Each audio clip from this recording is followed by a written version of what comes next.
Welcome back to GDT Tech Reviews.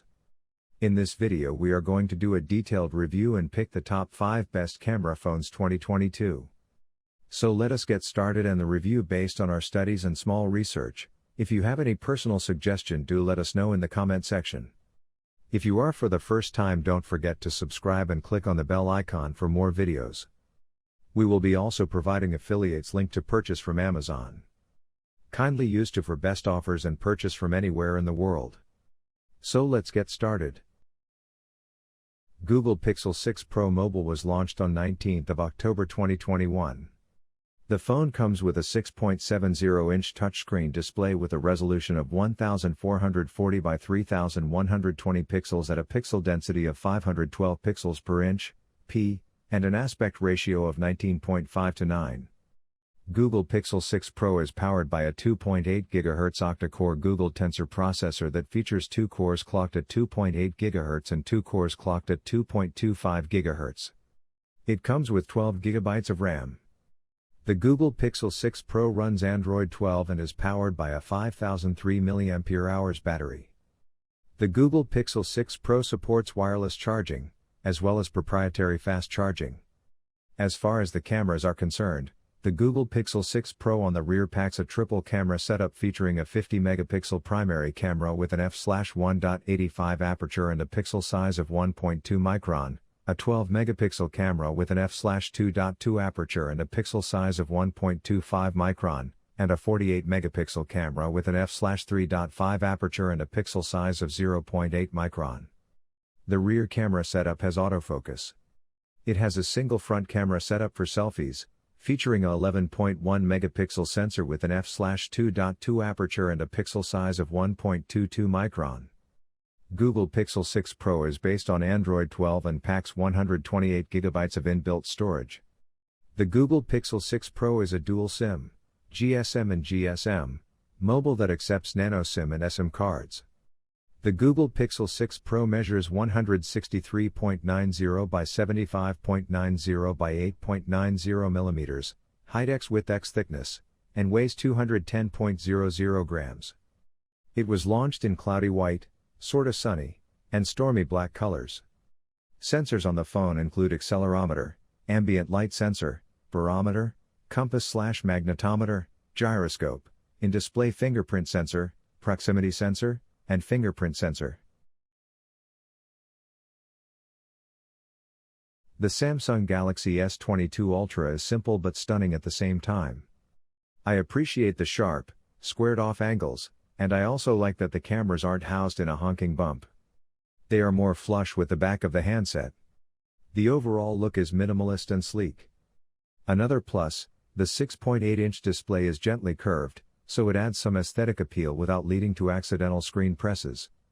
My only complaint is that sometimes typing words or moving the cursor on the extreme left or right side of the screen can be a challenge. Despite having a slightly larger display than the 6.7-inch iPhone 13 Pro Max, the S22 Ultra is lighter at 8.07 ounces versus 8.5 ounces for Apple's handset.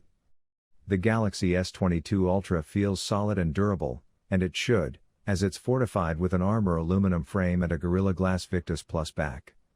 We'll have to see how well this phone holds up in drop tests, though.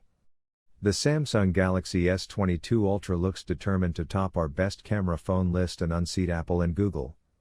Our testing shows that the S22 Ultra is a very good camera phone, but it's quite the champ.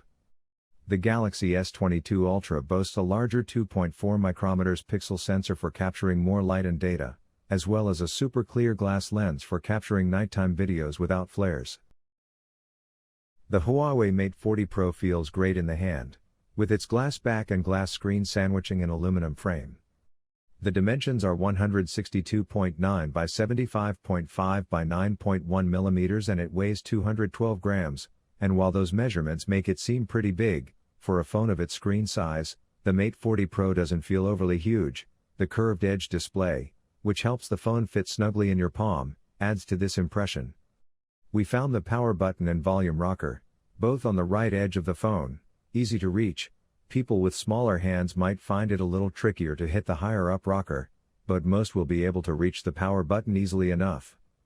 The Mate 30 Pro didn't actually have a volume rocker, as on that phone Huawei debuted tech that allowed you to slide your finger up and down the curved screen edge to change the volume. Given that the rocker has returned here, we'd guess that particular novelty didn't catch on. There's no 3.5mm headphone jack here, so fans of wired audio will have to use a converter with the USB-C port in order to use their existing wired headphones, or look for USB-C wired headphones, although there are few options around at the moment. The back of the phone feels sleek, but you might find that its appearance detracts from the overall impression of elegance, as our review unit quickly became a canvas of fingerprint marks. This was on the black version of the phone, and it's also available in silver, which might not show off finger smudges as much. At launch, green, yellow and white versions of the Mate 40 Pro were also unveiled, and we'd say these look a lot more striking than the black model, although we haven't seen them on sale anywhere yet.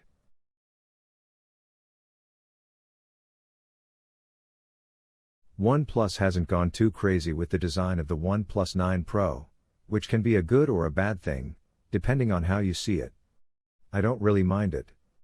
The core shape and dimensions make this phone similar to the OnePlus 8 Pro, however the 9 Pro is slightly thicker at 8.7mm and a bit lighter, 197 grams. It has an aluminum frame, and Gorilla Glass on the curved front and back. It looks and feels premium, but I'd recommend the pine green or stellar black colors which have matte finishes, versus the mirror gloss finish of the Morning Mist trim that I have. The OnePlus 9 Pro is a tall smartphone, but I quickly got used to the placement of the volume and power buttons. Tactile feedback is good and the alert slider works as expected. There's no headphone jack but the dual SIM tray, USB Type-C port, USB 3.1 Gen 1, and bottom firing speaker are in the same positions as they are on the 8 Pro. The OnePlus 9 Pro keeps the IP68 dust and water resistance rating of its predecessor but gets an upgraded 50 watts, up from 30 watts, wireless charging system. More on this later. OnePlus has switched to an LTPO OLED display for the OnePlus 9 Pro, which the company claims cuts power consumption by up to 50% compared to the previous model. It's a 6.7-inch display with a QHD Plus resolution, 120Hz refresh rate, and HDR10 Plus certification. The refresh rate is variable based on the app being used. You also get a new feature called Hyper Touch, which when enabled, is said to improve touch response for certain games such as Call of Duty Mobile.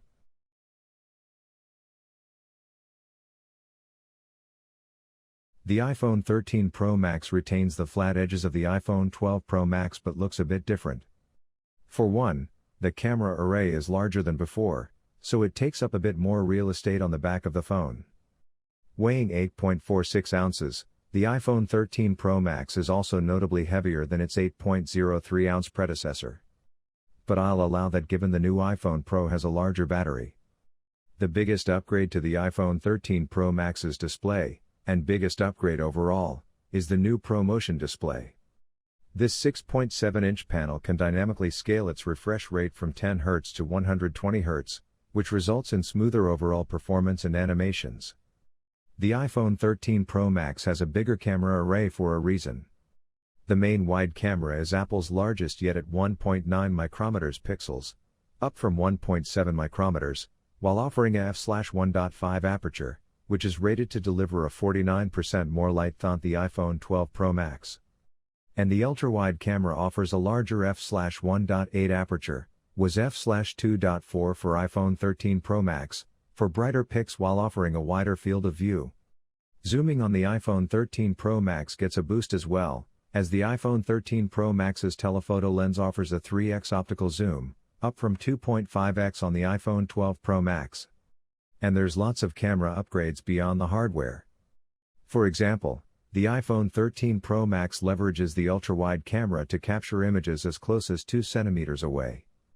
I really enjoyed getting up close with this piece of wood on a nearby beach. While the iPhone 12 Pro Max struggled to get close, I could capture every nook and cranny with the new iPhone.